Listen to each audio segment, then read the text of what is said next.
Hello everyone, welcome to Bind Edutech. अभी हम लोग स्टूडेंट्स नीट एग्जामिनेशन में आए हुए प्रीवियस ईयर क्वेश्चंस पर डिस्कशन कर रहे थे और हम लोग का अभी का टॉपिक है स्केलर्स एंड वेक्टर्स। तो आज उसमें हम लोग 2019 में एक क्वेश्चन आया है, उस पर हम लोग डील करने जा रहे हैं कि वो क्वेश्चन क्या कह रहा था। देखिए, क्वेश्चन है when an object is shot from the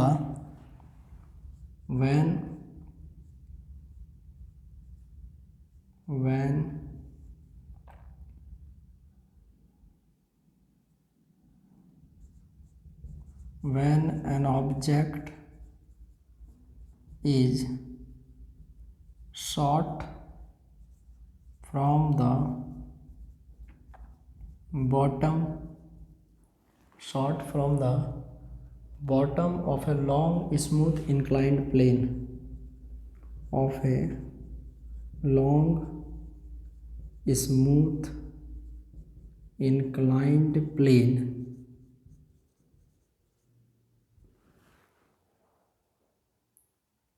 kept at an angle of 60 degree with the horizontal, kept at an angle of 60 degree with the horizontal,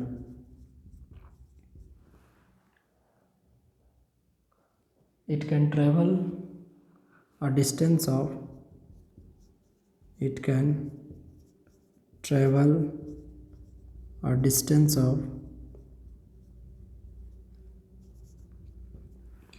x1 along the plane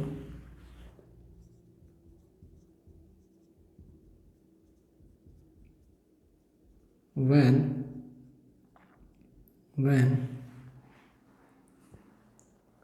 the inclination is decreased to 30 degree, when the inclination is decreased to 30 degree, when the inclination is decreased to 30 degree, the same object is shot with the same velocity.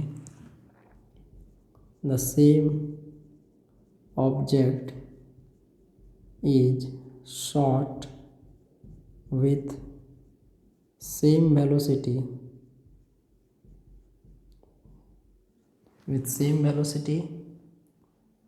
it can travel x2 distance.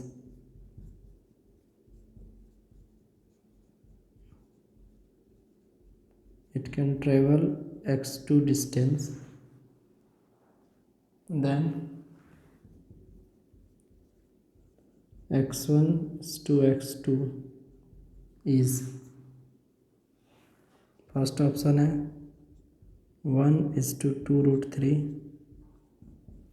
Second option है 1:√2, third option है √2:1 and fourth one 1:√3। देखिए,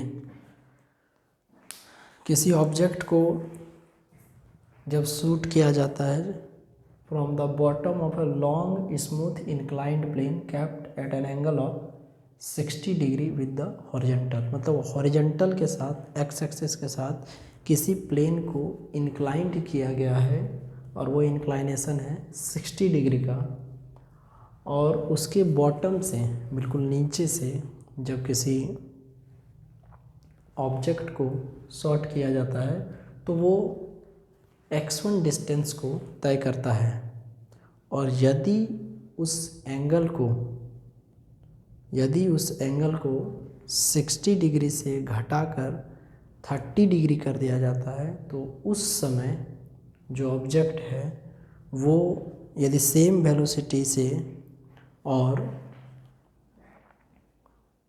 same object को shot किया जाए तो वो x2 distance travel करता है। आपको ये निकालना है कि जो ऑब्जेक्ट है उस ऑब्जेक्ट ने दोनों बार में जो डिस्टेंस ट्रेवल किया एक बार में x1 और एक बार में x2, तो आपको ये बताना है कि उसका वैल्यू कितना होगा। मीन्स x1 और x2 का जो रेशियो आएगा वो कितना आएगा। देखिए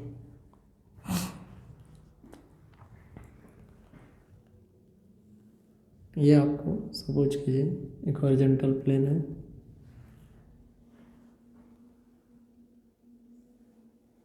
ये इंक्लाइंड प्लेन है जो कि इस पर इंक्लाइंड है। मान लीजिए कि कोई ऑब्जेक्ट है, सपोज कीजिए यहीं पे, और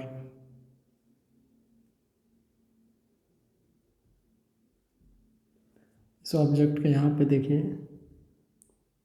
एंगल आपको 60 डिग्री दिया हुआ है। ये रहा इसका जी, सपोज कीजिए ऑब्जेक्ट का एंगल है थीटा, तो ये कंपोनेंट हो जाएगा जी कॉस थीटा और ये हो जाएगा जी साइन थीटा। मतलब ऑब्जेक्ट का जो एक्सेलरेशन ड्यू टू ग्रेविटी है उसका डाउनवर्ड कंपोनेंट है जी साइन थीटा, जो कि नीचे की ओर काम कर रहा है। और यदि आप ऑब्जेक्ट को ऊपर की ओर फेंकते हैं तो यही जो जी साइन थीटा है ये यहाँ पे हो जाएगा माइनस जी साइन थीटा। जैसे नीचे की ओर काम कर रहा है जी साइन थीटा, वही चीज़ ऊपर की ओर काम करेगा माइनस जी साइन थीटा। और जब 60 डिग्री का एंगल था तब यदि थ्रो किया गया था तो वो ऑब्जेक्ट सपोज कीजिए यहाँ से लेके यहाँ तक का डिस्टेंस ट्रेवल किया और ये आपको दिया हुआ था x1। नेक्स्ट टाइम यदि इसी एंगल को 60 से घटा के, यदि इसी एंगल को 60 से घटा के कर दिया गया 30, तो वो ऑब्जेक्ट जो डिस्टेंस ट्रेवल कर रहा है वो ट्रेवल कर रहा है कितना, x2। आपको निकालना है कि ऑब्जेक्ट ने x1 और x2 जो डिस्टेंस ट्रेवल किया उसका रेशियो क्या होगा। तो इसके लिए आपको फर्स्ट ऑफ ऑल x1 और x2 का एक पार्टिकुलर फॉर्म लाना पड़ेगा। अब यहाँ पर हम लोग एक जो इक्वेशन ऑफ मोशन है v is equal to u plus a t, s बराबर u t plus half a t square, और एक है v square is equal to u square plus 2as। इसमें से हम लोग को ये फाइंड आउट करना है कि जो वैल्यू है वो कितना वैल्यू होगा x1 का और x2 का। तो x1 x2 जो है वो डिस्टेंस को बता रहा है, उसके साथ जो एक और चीज़ होना चाहिए वो एक्सेलरेशन ड्यू टू ग्रेविटी। पहला इक्वेशन का यूज क्यों नहीं कर सकते हैं, v is equal to u plus a t, उसमें a तो है लेकिन s नहीं है। और इवन इफ जिसमें s है, जैसे सेकंड इक्वेशन है s is equal to u t plus half a t square, तो उसमें s है तो उसमें एक टर्म एक्स्ट्रा ऐड है, वो है टाइम को लेकर। तो वो टाइम वाला जो वैल्यू है वो उसमें एक्स्ट्रा आ जाएगा। और तीसरा इक्वेशन इसमें सबसे अप्रोप्रिएट बैठेगा और वो है हमारा कि लिखेंगे since v square is equal to, या v square minus u square is equal to 2as,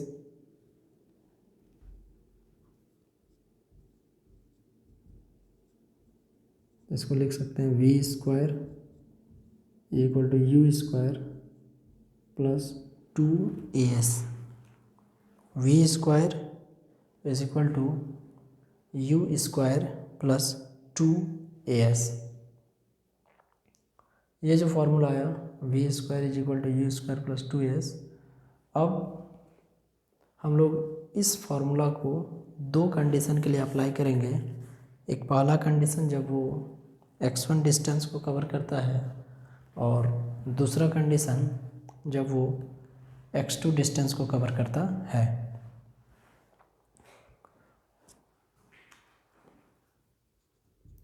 for first condition. तो जो पहला कंडीशन है उसमें आपको इसमें लिखना पड़ेगा दैट वी स्क्वायर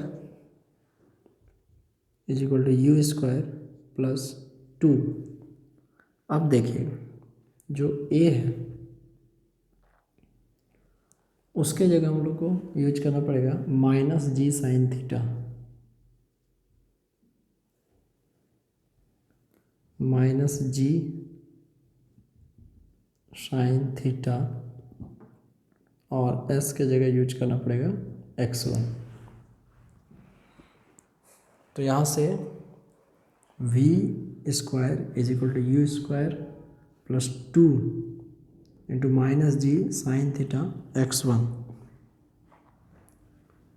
यहाँ से आ जाएगा v square is equal to u square minus 2g sine theta x1।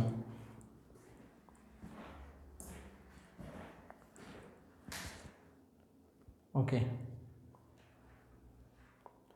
इसके बाद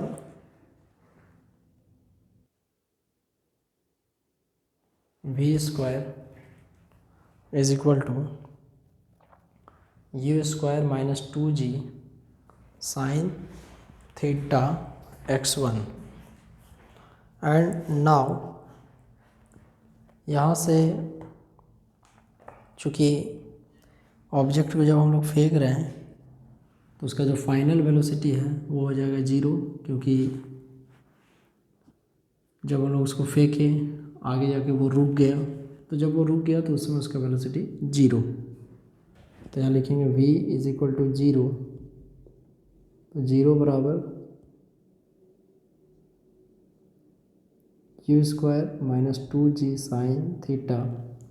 एक काम करिए, थीटा में यहाँ थीटा 1 रख दीजिए। थीटा 1 जो है वो फर्स्ट एंगल को बताएगा, क्योंकि आगे जाकर हम लोग को सेम इसी फॉर्मूला को फिर से अप्लाई करना पड़ेगा और उस समय फिर एक टर्म आएगा साइन थीटा का। तो आपको में भी कन्फ्यूजन हो जाएगा कि कौन सा जो थीटा है वो फर्स्ट कंडीशन के लिए है और कौन सा थीटा सेकंड कंडीशन के लिए। तो 0 बराबर u square minus 2g sine theta 1 x1, इसको इधर ले आइए, 2g sine theta 1 x1 is equal to u square. तो यहाँ से x1 बराबर u square by 2g sine theta 1, x1 बराबर u square by 2g sine theta 1।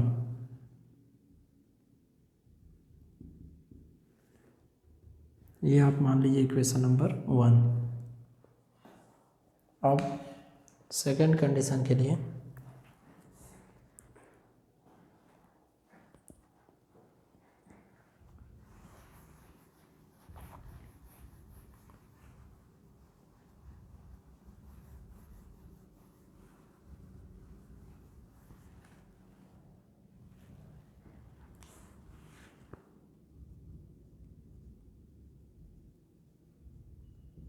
For second condition फिर वही बात कि वी स्क्वायर तो यू स्क्वायर प्लस 2as। तो v square u square plus 2 a की जगह माइनस जी साइन थीटा 2, एक में यूज करें थीटा 1 और डिस्टेंस इस बार यूज होगा x2। फर्स्ट बार में डिस्टेंस हम लोगों ने यूज किया था x1, अब डिस्टेंस यूज करेंगे x2। अब इसके बाद हमारा इक्वेशन फिर से x2 के फॉर्म में जब आएगा तो यहाँ पे आप 0 बैठा दीजिए, 0 is equal to u square minus 2g sine theta 2 x2, ये इधर आ जाएगा 2g sine theta 2 x2 is equal to u square 2g sine theta 2 x2 is equal to u square. And now इसके बाद हम लोग को इजीली यहाँ से आप x2 का वैल्यू निकाल सकते हैं, you square by 2g sine theta 2, equation number 2। अब इसके बाद हम लोग को डिवाइड करना पड़ेगा फर्स्ट और सेकंड इक्वेशन को। तो यदि दोनों इक्वेशन को डिवीजन किया जाए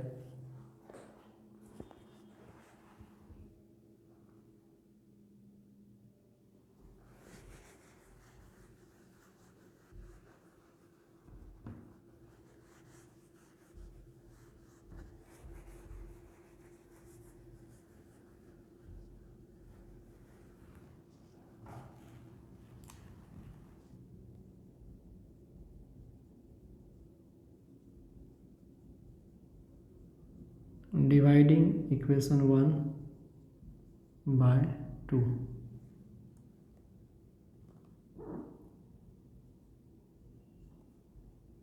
तो यहाँ से x1 by x2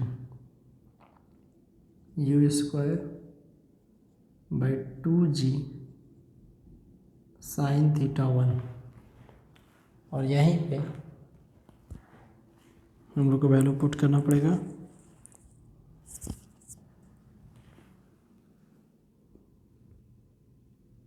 u square by 2g sine theta 2। अब इसके बाद इन दोनों में से जो वैल्यूज़ हमारे आएंगे वो कुछ इस प्रकार से होंगे कि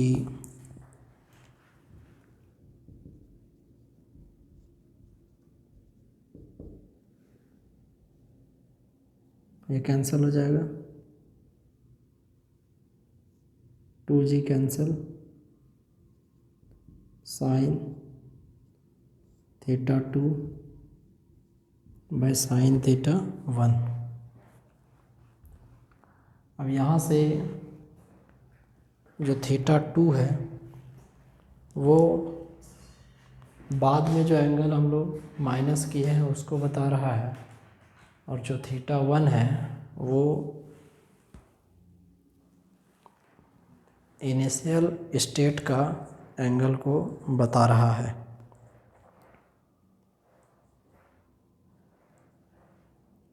अब इसके बाद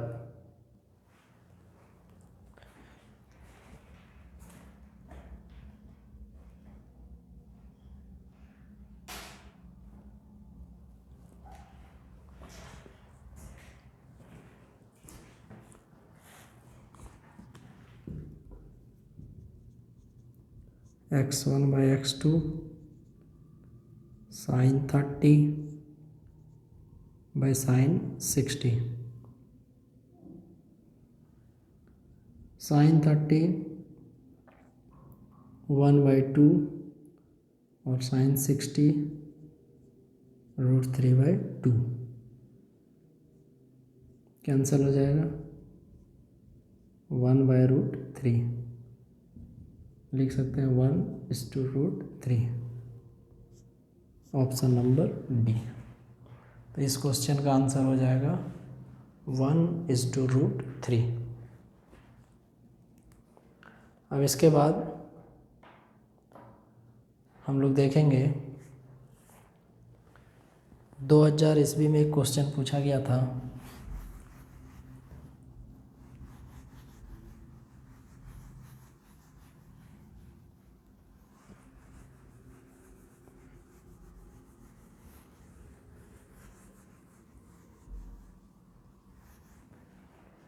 A man is sleeping on a man is sleeping on a frictionless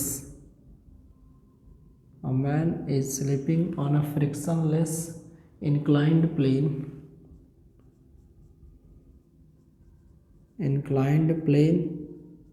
and a bag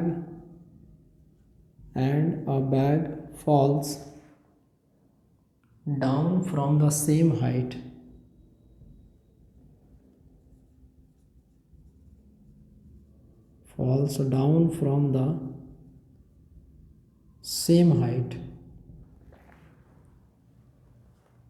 Then the velocity of both is related as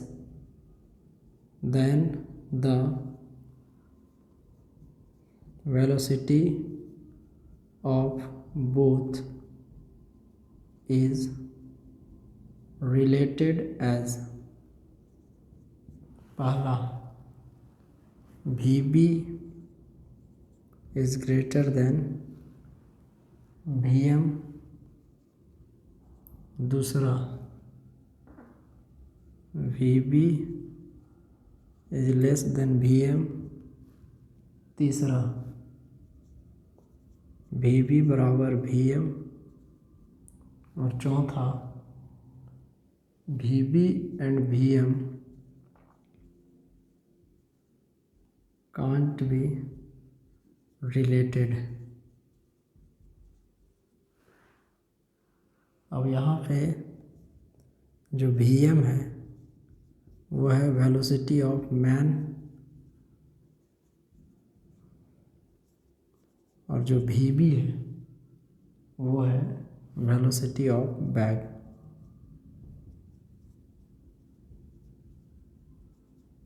देखो ये क्वेश्चन है आपको 2000 ईस्वी का।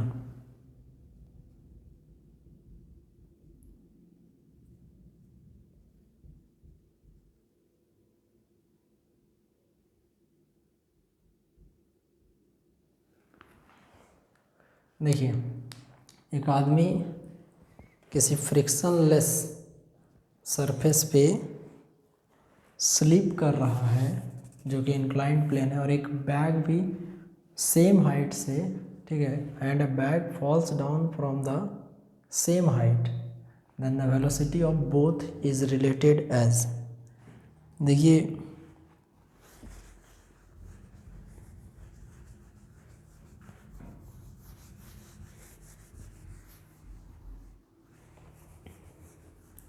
इसमें हम लोग यदि एक डायग्राम बना के इस पर बात करें,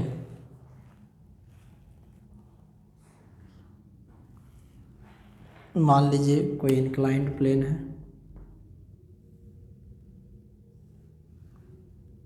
ये कोई इंक्लाइंड प्लेन है, और यहाँ से कोई पर्सन स्लाइड कर रहा है और सेम हाइट से एक बैग भी स्लाइड कर रहा है। अब आपसे पूछा जा रहा है कि यदि Vb वेलोसिटी ऑफ बैग है और Vm वेलोसिटी ऑफ मैन है, तो आप बताइए कि इसमें से कौन सा कंडीशन में आपको सेटिस्फाई करने लायक कंडीशन है। तो देखिए इसमें जब दोनों पर्सन का हम लोग वेलोसिटी निकालेंगे तो दो वेलोसिटी आएगा, एक आपको हॉरिजॉन्टल वेलोसिटी आएगा और एक वर्टिकल वेलोसिटी आएगा। तो हॉरिजॉन्टल और वर्टिकल वेलोसिटी को फाइंड करने के लिए जैसे फार्मूला होता है v बराबर u प्लस ए टी, तो x एक्सिस के लिए लीजिएगा तो v बराबर u x plus a x t, और y के लिए वी वाई बराबर u y plus a y t. तो जब हाइट का बात करेंगे तो हम लोग यहाँ पे वर्टिकल वेलोसिटी का बात करेंगे। तो फॉर्मूला क्या होता है वेलोसिटी का, v is equal to u plus a t. या मान लीजिए इस फार्मूला की जगह हम लोग यूज करते हैं v square is equal to u square plus 2as। अब दोनों ऑब्जेक्ट जब गिर रहा है तो यहाँ पे जो फाइनल वेलोसिटी भी है वो हो जाएगा 0, initial velocity you square plus 2 ए के जगह हम लोग ले लेंगे -g और एस के जगह ले लेंगे h। तो इधर आ जाएगा -u square is equal to -2gs। तो u बराबर √2gs। देखिए यहाँ पे जो u है वो वेलोसिटी को बता रहा है। तो चूँकि 2 एक कांस्टेंट है और हाइट दोनों कंडीशन में सेम है, तो लिखेंगे since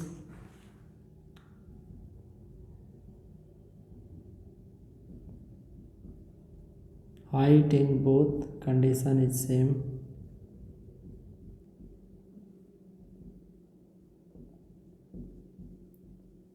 hence VB velocity of bag is equal to velocity of man। यहाँ पे कहीं भी मास का टर्म नहीं है। हो सकता है कि इंसान जो है उसका मास ज़्यादा हो, छोटा बैग है तो उसका मास कम हो, लेकिन कंपैरिजन करने के लिए मास का टर्म कहीं दिया हुआ है ही नहीं। तो यदि कंपैरिजन करने के लिए कहीं पर मास का टर्म आपको नहीं दिया हुआ है तो देन वो डिपेंड नहीं कर रहा है उस पर। तो किस पर डिपेंड कर रहा है? 2 जो कि एक कांस्टेंट है, डिपेंड कर रहा है g पर, जिसका वैल्यू ऑलरेडी कांस्टेंट होता है। तो इसके लिए हम लोग का जो सही आंसर होगा option number C, VB is equal to VM, मतलब velocity of bag is equal to velocity of man. ये ट्रिकी क्वेश्चन था जिसमें आपको अलग अलग ऑप्शन से थोड़ा भटकाने का प्रयास किया गया था, लेकिन कॉन्सेप्ट को कुछ इसी तरीके से समझना है। ऐसा ही क्वेश्चन हम लोग तुरंत अभी सॉल्व किए थे। Okay students, then take care of yourself. Next video में इसके आगे होगा। Thank you very much.